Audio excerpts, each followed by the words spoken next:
कुत्ते के गले को काटकर उसके अंदर एक नली को फिट कर दिया गया ताकि कुत्ते के मुंह से निकलने वाली जो लार है उसको एक जार के अंदर इकट्ठा किया जा सके। जी हाँ, आज हम पावलोव का शास्त्रीय अनुबंधन सिद्धांत करने वाले हैं। उसकी विशेषताएं और शिक्षा के क्षेत्र के अंदर उसकी क्या क्या उपयोगिताएं हो सकती हैं, आज हम इस वीडियो के माध्यम से देखने वाले हैं। Classical conditioning theory, concept, characteristics and educational implications. Pavlov का शास्त्रीय अनुबंध सिद्धांत। अनुबंध के सिद्धांत का प्रतिपादन 1904 में रशियन फिजियोलॉजिस्ट I.P. पावलोव द्वारा किया गया। इस सिद्धांत को क्लासिकल अनुबंधन सिद्धांत कहा जाता है। इस सिद्धांत के अनुसार प्राणी किसी अनुक्रिया को अनुबंध द्वारा सीखता है, यानी कंडीशनिंग के द्वारा सीखता है, जिसका तात्पर्य सहचर द्वारा सीखना यानी लर्निंग बाय एसोसिएशन। इस सिद्धांत के अनुसार जब किसी स्वाभाविक एवं उपयुक्त उद्दीपन को प्राणी के सामने उपस्थित किया जाता है तो वह उसके प्रति एक स्वाभाविक अनुक्रिया करता है। जैसे गर्म वस्तु को अगर छुआ जाए तो हाथ एकदम से पीछे खींचना, भूखा होने पर भोजन को देखकर मुंह से लार आना, इस तरह के स्वाभाविक उद्दीपन को पावलोव ने अनकंडीशनल स्टिमुलस कहा है तथा इस तरह की क्रिया को अनकंडीशनड रिस्पॉन्स कहा है। जब किसी तटस्थ उद्दीपन यानी न्यूट्रल स्टिमुलस को स्वाभाविक उद्दीपन के साथ प्राणी के सामने पेश किया जाता है तो प्राणी तटस्थ और स्वाभाविक उद्दीपन के बीच सहचर यानी एसोसिएट स्थापित कर लेता है। तो इस तरह के सीखने को अनुबंध द्वारा सीखना कहा जाता है, लर्निंग बाय कंडीशनिंग। इस क्षेत्र में किए गए कार्य पर उन्हें 1904 में नोबेल पुरस्कार भी मिला। प्राकृतिक उद्दीपन तथा कृत्रिम उद्दीपन, अगर दोनों को जोड़ दिया जाए तब अनुक्रिया होती है, और कृत्रिम उद्दीपन और प्लस व्यक्ति या प्राणी उसको जोड़ दिया जाए तब भी अनुक्रिया होती है। परिभाषा के माध्यम से समझने का प्रयास करेंगे। जेम्स ड्राइवर के अनुसार अनुबंधन वह प्रक्रिया है जिसमें एक उत्तेजना वस्तु या परिस्थिति के द्वारा एक अनुक्रिया होती है। इसके अतिरिक्त यह अनुक्रिया एक प्राकृतिक या सामान्य अनुक्रिया है। पावलोव का प्रयोग देखते हैं। पावलोव ने कुत्ते के ऊपर अपना प्रयोग किया है। उसने कुत्ते के गला काटकर उसमें एक छोटा सा छेद कर दिया। उस छेद में एक नली लगा दी जो लार को एक बर्तन में एकत्रित करने में सहायक थी। उसने कुत्ते को 24 घंटे तक भूखा रखा। कुत्ते को खड़ा करने के लिए एक विशेष प्रकार का यंत्र बनाया गया। भूखे कुत्ते के सामने भोजन प्रस्तुत किया गया। भोजन को देखकर कुत्ते के मुंह में लार उत्पन्न हुई। भोजन यानी स्वाभाविक उद्दीपक को देखकर कुत्ते के मुंह में लार आना यानी स्वाभाविक प्रक्रिया। जैसे भोजन हमारे सामने आता है, मुंह में पानी आना, तो स्वाभाविक प्रतिक्रिया का उत्पन्न होना सामान्य बात है। स्वाभाविक उद्दीपक भोजन में तथा स्वाभाविक प्रतिक्रिया लार में प्राकृतिक संबंध है। कुत्ते के सामने यह भोजन एक घंटी बजाने के 7-8 सेकंड के बाद प्रस्तुत किया जाता था। यानी जब भी कुत्ते के सामने भोजन रखा तो उससे पहले एक घंटी बजाई गई। भोजन को देखकर कुत्ते के मुंह में लार उत्पन्न होती। बार बार घंटी के बजाने और साथ में भोजन के उपस्थित होने पर कुत्ते ने सीख लिया कि घंटी भोजन का सूचक है, यानी अगर घंटी बजती है तो भोजन आने वाला है। अब क्या हुआ कि घंटी तो बजाई गई लेकिन भोजन प्रस्तुत नहीं किया गया, तो कुत्ता भोजन प्रस्तुत करने पर पर्याप्त मात्रा में लार स्रावित करता था, किंतु घंटी बजाने के बाद भी और भोजन ना मिलना, तब भी उसके अंदर वही प्रक्रिया पाई गई और उसके मुंह से लार आई। तो घंटी यानी एक तटस्थ अनुक्रिया कह सकते हैं हम। जैसे स्वाभाविक प्रक्रिया थी भाई भोजन आना और कुत्ते के मुंह से लार आना, तो ऐसे ही घंटी बजाई गई लेकिन भोजन प्रस्तुत नहीं किया गया। भोजन की अनुपस्थिति में भी घंटी के बजाने पर भी कुत्ते के मुंह से लार स्रवित होना स्वाभाविक है, क्योंकि उसको बार बार ये एहसास कराया गया कि बेल बजने से, घंटी बजने से भोजन आने वाला है। पावलोव के सिद्धांत की विशेषताएं। पावलोव द्वारा प्रतिपादित शास्त्रीय अनुबंधन अधिगम सिद्धांत की प्रमुख विशेषताएं निम्नलिखित हैं। तत्परता। यह सिद्धांत बताता है कि कोई भी व्यक्ति जब क्रियाशील या तत्पर होता है तो वह बखूबी सीखता है। निडरता। इस प्रयोग के द्वारा छात्रों को भय से दूर किया जा सकता है। सहसंबंध के सिद्धांत पर बल। यह सिद्धांत सहसंबंध के सिद्धांत पर बल देता है, जिसका लाभ बालकों को शिक्षा देते समय उठाया जा सकता है। अच्छी आदतों का विकास।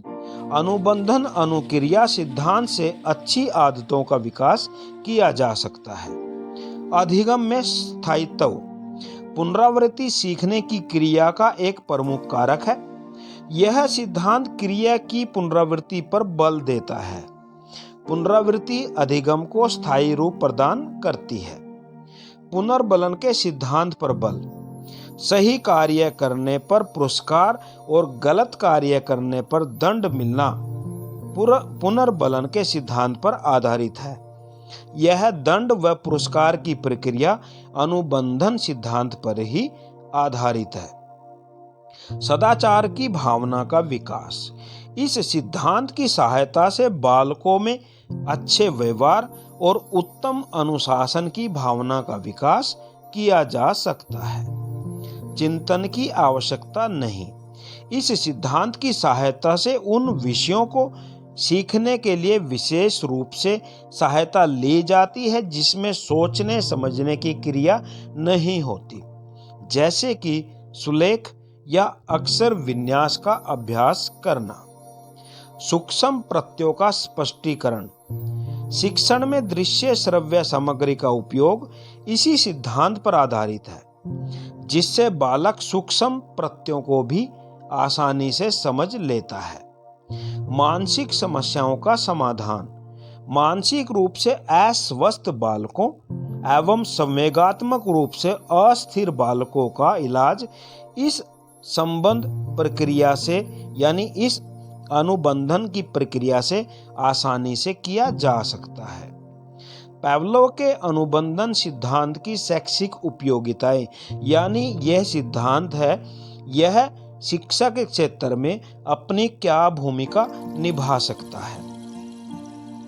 इस सिद्धांत की शैक्षिक उपयोगिताएं निम्नलिखित हैं। भ्रमों को दूर करना। अनुबंधन की सहायता से भ्रम या अंधविश्वासों को दूर किया जा सकता है। जैसे यदि एक बच्चा है उसके मन में अंधविश्वास बैठ जाता है कि भाई बिल्ली रास्ता काटती है और उसको दंड मिलता है, तो इस प्रकार के अंधविश्वास को अनुबंध सिद्धांत द्वारा दूर किया जा सकता है। यानी कि अगर बिल्ली बच्चे का रास्ता काटती है और वो बच्चा आपको बताता है कि आज मेरा रास्ता बिल्ली काट गई, तो उस बच्चे को अगर दंड ना दिया जाए तो उसके मन में ये बात नहीं बैठेगी कि बिल्ली के रास्ता काटने से दंड मिलता है। वो अंधविश्वास उसके अंदर नहीं पनपेगा। सभ्यता एवं संस्कृति की उन्नति में सहायक। यह सिद्धांत संस्कृति तथा सभ्यता की उन्नति के लिए लाभदायक माना जाता है। बच्चा छोटी सी आयु में बहुत कुछ सीख जाता है। समायोजन में सहायक। इस सिद्धांत की सहायता से वातावरण के साथ समायोजन करने में सहायता मिलती है। अच्छी आदतों का विकास। यह सिद्धांत सहचर पर बल देता है। इस सिद्धांत की सहायता से अच्छी आदतों का विकास किया जा सकता है, जैसे अनुशासन प्रियता, सफाई, बड़ों का आदर करना, इत्यादि। बुरी आदतों को समाप्त करना। इस सिद्धांत की सहायता से हम बुरी आदतों को समाप्त कर सकते हैं, जैसे झूठ बोलना, चोरी करना, नाखून काटना। ऐसी क्रियाओं को हम दंड से जोड़कर इन्हें दूर कर सकते हैं। भाषा सीखने में सहायक। भाषा को सिखाने के लिए अध्यापक अनुबंधन की सहायता ले सकता है। दृश्य श्रव्य सामग्री का प्रयोग। कक्षा में अनुबंधन द्वारा दृश्य श्रव्य सामग्री का प्रयोग बहुत प्रभावशाली ढंग से किया जा सकता है। यदि कक्षा में छोटे बच्चों को हाथी शब्द सिखाना है तो हाथी शब्द लिखकर साथ में उसका चित्र दिखाने से वो चीज बच्चे को जल्दी याद हो जाती है।